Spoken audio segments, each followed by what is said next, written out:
We're going to do a real quick stock update on the 58,000 gallon monster pond, and also talk about what blocking off the skylight has done for those tanks over there. Because you remember we were having a real bad problem with the algae and brown diatoms in the water. So we'll talk about that here in just a little bit.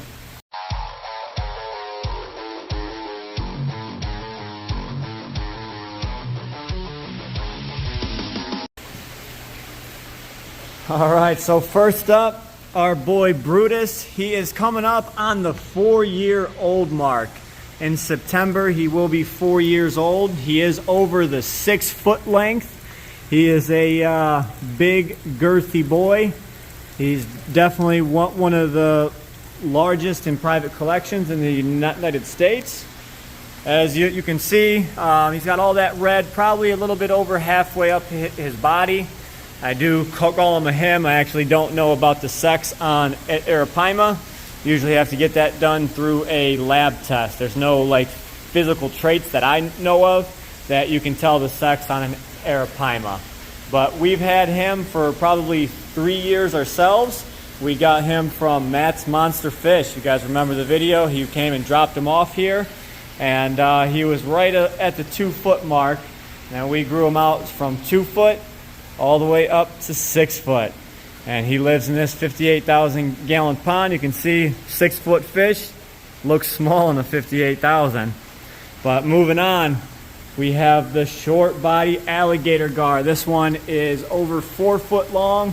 Can't really see the short body to him, but he's real stocky from, you know, top of his body. There's actually this little hump here, and it sticks down pretty darn far. But we got the regular alligator gar.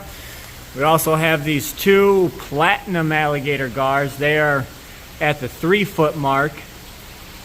So there's 2 of those in there. We got 1 other regular just alligator gar. I can actually rehome him if I find someone with a large enough pond, or if the public aquariums want him, then we can go ahead and send him on to his new home. There's another gar around here I'll show you as soon as I find him, but I'm not seeing him right now. Actually, he is right there. That guy is the marbled albino alligator gar. He's true red eyes. He's right at probably 34 inches or so. We just moved him in here from the 2200. Had no real issues with putting the gar in here with the rest of these monster fish. As you can see, the water stays sparkling clean. And they live peacefully with all of their tank mates. All right, then you'll see these guys on the bottom. They're black cats with like these spikes on the side. They are a Niger Catfish. I think there's 4 of them in here.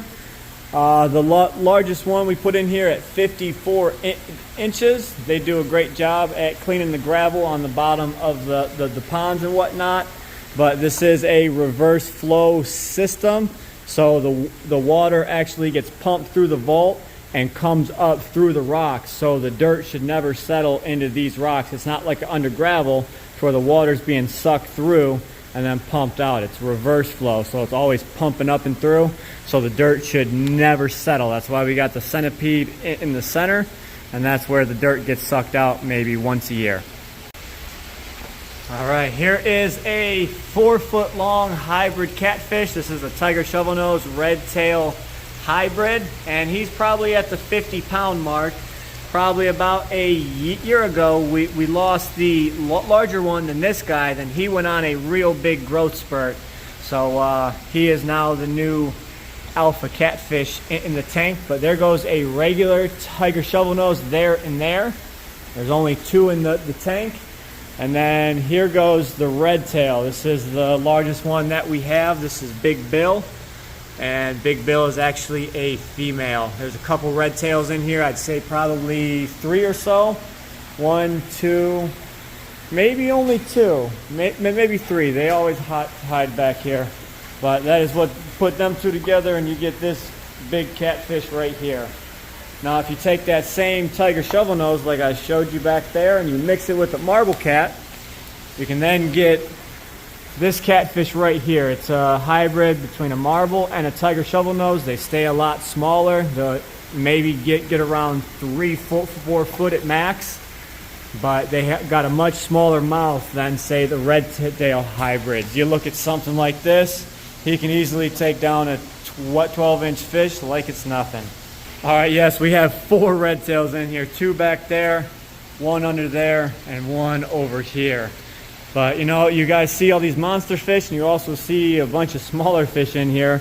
This is a colony of African cichlids that we did not intend to put in here. They got flushed over the filter, and they've just been breeding like crazy. They came in as fry, and they slowly but surely populated this pond. There's all the different colors and variations. There's peacocks and bunas. The population has just been exploding in the last year or so. We also have Arowana in the pond. I think right now there are 3. That is probably the biggest one in the pond, and then followed by them 2 right there. These are silver Arowana. We've got common tilapia. You can see the marbled one there, and there's a regular one around here somewhere. There we go. He's about 2 foot long. He's a big old tilapia.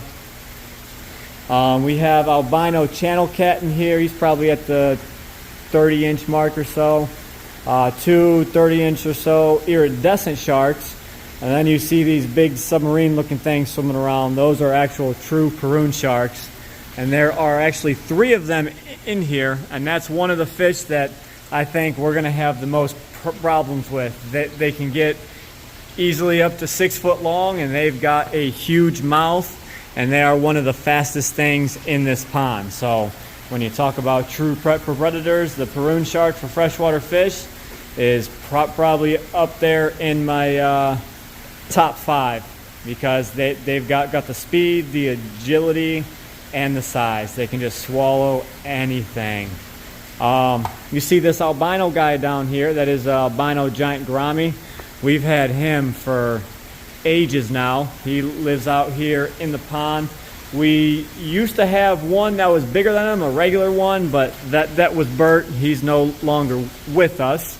I think Bert was 25 years old by the time he passed away, and we had got him from one of our local pet shops that we picked up when they were closing down, and then we had him at the Hold House. Then we had him here for 12 years. So it's been definitely a journey with a lot of our fish that we had, and a lot of the fish are new ones. We've gotten it in the last 5 years, maybe 10 years. All right, we're finishing up with the stock in here. We've got this Asian carp down here, and if I can find him, he's super fast. All right, last 2 are right here. This is the Disticatus sexifasciatus we got from my buddy Russ, and he's been living in this monster pond for the last few years. And then we've got this gray catfish swimming up. That is a Spirata aor, and he is an Indian shovel nose. They are a little bit rare to see at a large size like this, so they're known for actually being in smaller tanks and killing themselves, because they'll run into the sidewalls or try and bury themselves under rocks, and they'll just mess themselves up to a point that they end up killing themselves. So that's this gray guy right there. Kind of hard to get a good view of him, but that is him right there. You remember a few weeks back, this goldfish tank was looking a bit dingy and nasty. We said we were going to do a few things to try and help that out. One was add more pass-through in the water, and 2 was take out bits and pieces of the sunlight. So we hung this blanket here to act as a type of sunshade. And now look at this tank. The water itself looks sparkling clean, but the bottom is still covered in algae. But you've never went in there and cleaned the algae? It's just deteriorating on its own. You know what I'm saying? It was all covered like this, black everywhere. Just from having the pass-through water, it's receding on its own. So you did good with that. All right, so this can still be cleaned up a ton. There's still algae on this side wall. We never bothered taking that off because you see a reflection of that tank through this tank. So I figured we would leave the side wall of algae. The back wall is black, so no point in cleaning that. The tiles can be scrubbed, and it can, you know, come back to that natural bottom color. But I don't know, I kind of like the algae in there. You get the purplish algae, the green. It kind of makes it look a little more natural. You can see there's not dirt on the bottom. And slowly but surely with these Chinese high fin banded loaches, they'll slowly eat the algae off the tiles, stuff like that.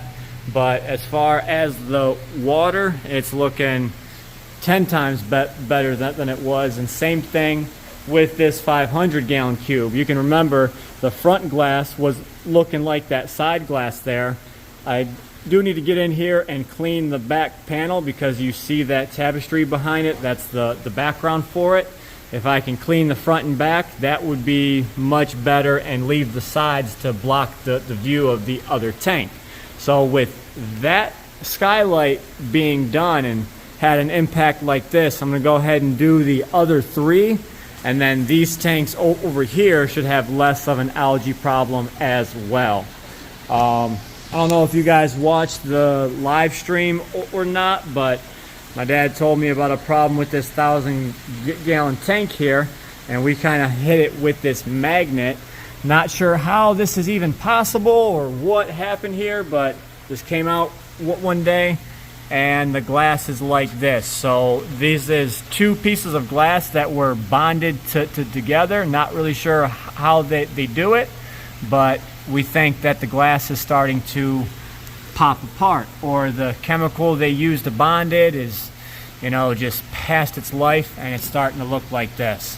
So we keep the mag float here. I'm sure one day we're going to come out and that glass is going to delaminate from itself, and there's going to be no water in this tank, or just be a hellacious leak. So we've been keeping our eye on that to see if it spreads. If we're going to lose this tank as an option of availability, we are not sure, but these tanks were built for the Columbus Zoo, and they've served their purpose to us. So if we got our money's use out of it, cool. And if it ends up going to that point, we can just go ahead and take the tank down. So hope you guys enjoyed the little stock update on the monster pond and the update on those aisle of tanks over there. We appreciate you guys for taking the time to watch the videos, and we will catch you in the next one. Stay fishy, my friends.